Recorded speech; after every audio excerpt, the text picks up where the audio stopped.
The truth of this fact-value issue actually reaches deeper than that, because science has always been in the values business. We simply cannot speak about facts without embracing certain values. It's not that you can't get an ought from an is. You can't get an is without embracing certain oughts. You can consider the simplest statement of scientific fact. Water is 2 parts hydrogen and 1 part oxygen. Okay, this seems to be as value-free an utterance as human beings ever make. Okay, but what do we do when someone doubts the truth of this proposition? What if someone comes forward and says, well, I'm sorry, but that's not how I choose to think about water?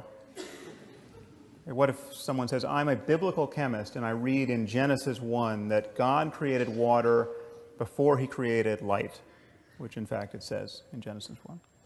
So therefore there were no stars to fuse hydrogen and helium into heavier elements like oxygen. So there would have been no oxygen to put in the water. So God either there's no oxygen in water, or God made special oxygen. And I don't believe he'd do that, because that would be biblically inelegant. Okay. What could we possibly do with such a person? Okay. All we can do is appeal to scientific values. Okay. And if a person doesn't share those values, the conversation is over. Okay. We must appeal to the value of understanding the world, the value of evidence, in this case, some hundreds of years of evidence in chemistry, the value of logical consistency. Much of what we believe about the world is predicated on the validity of our beliefs about the structure of water.